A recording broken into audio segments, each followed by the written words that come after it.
آئیے میں آپ کو ایک سائنسی رپورٹ دکھاتا ہوں۔ 2016 میں سائیکولوجیکل سائنس میگزین نے ایک تحقیقی رپورٹ شائع کی جس میں سائنسدانوں نے بچے پر اور اس کی ماں پر ایک بہت ہی عجیب اور انوکھا تجربہ کیا۔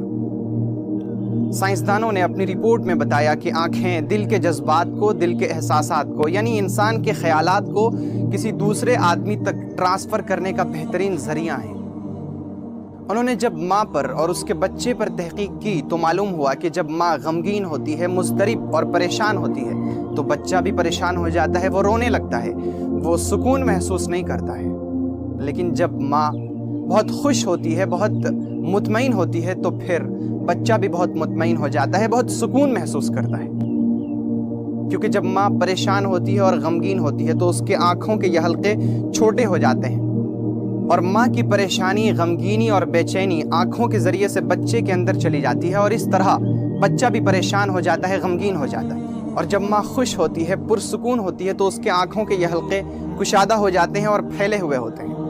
اور ان آنکھوں کے ذریعے سے ماں کی خوشی اور ماں کا سکون بچے کے اندر منتقل ہوتا ہے، جس کی وجہ سے بچہ بھی بہت پرسکون ہو جاتا ہے اور بہت خوش ہو جاتا ہے۔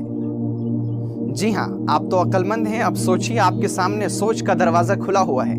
کہ جب آدمی کسی غیر محرم عورت کو دیکھتا ہے تو اس کے آنکھوں کے حلقے پھیل جاتے ہیں،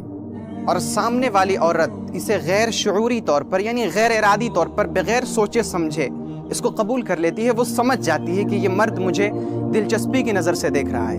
اور جب وہ مرد اسے بار بار دیکھتا ہے اور وہ عورت بھی اسے بار بار دیکھتی ہے تو آنکھوں کے ذریعے سے دل کے خیالات اور دل کے جذبات ایک دوسرے کو ٹرانسفر ہو جاتے ہیں، اور پھر ان کے اندر بات کرنے کا جذبہ پیدا ہوتا ہے کہ ایک دوسرے سے بات کی جائے، ایک دوسرے سے ملاقات کی جائے، اور یوں گناہوں کا دروازہ کھل جاتا ہے۔ اسی لیے تو قرآن پاک نے نگاہوں کو نیچے رکھنے کا حکم فرمایا ہے، اور رسول پاک صلی اللہ علیہ وآلہ وسلم نے حضرت علی رضی اللہ تعالیٰ عنہ کو مخاطب کر کے فرمایا، اے علی، اگر ایک بار کسی غیر محرم عورت پر نظر پڑ جائے تو پھر دوسری بار اسے مت دیکھو، کیونکہ پہلی نظر تو معاف ہے مگر دوسری نظر معاف نہیں۔ اور اسی لیے تو قرآن پاک نے مردوں کو بھی نگاہیں نیچے رکھنے کا حکم فرمایا اور عورتوں کو بھی نگاہیں نیچے رکھنے کا حکم فرمایا ہے۔ جب آدمی بد نظری کرنے لگتا ہے، یعنی جب غیر محرم عورتوں کو دیکھنے کی اسے عادت پڑ جاتی ہے اور شہوانی محرکات یعنی غلط مواد، فحش مواد دیکھنے کی اسے عادت پڑ جاتی ہے تو پھر وہ بڑے بڑے گناہوں میں مبتلا ہو جاتا ہے، اس سے نیکی کی توفیق چھین جاتی ہے۔ اور صرف اتنا ہی نہیں بلکہ جسمانی طور پر اس کا دماغ بوجھل رہنے لگتا ہے، اس کا دل مضطرب اور پریشان رہنے لگتا ہے، وہ سکون محسوس نہیں کرتا ہے، اور اس کے بدن ہاتھ میں طرح طرح کی بیماریاں پیدا ہونے لگتی ہیں۔ اور آج جبکہ ہر طرف عریانی اور فحاشی کے نظارے ہیں، انٹرنیٹ پر بھی اگر دیکھا جائے تو ہر طرف فحاشی کے مواد پھیلے پڑے ہوئے ہیں، اس وقت اپنی نگاہوں کی حفاظت کر لینا بہت بڑا مجاہدہ ہے۔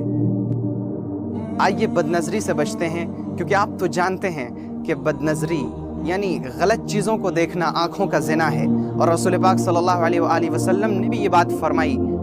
آنکھوں کے زنا سے بچو، اور آنکھوں کا زنا دیکھنا ہے۔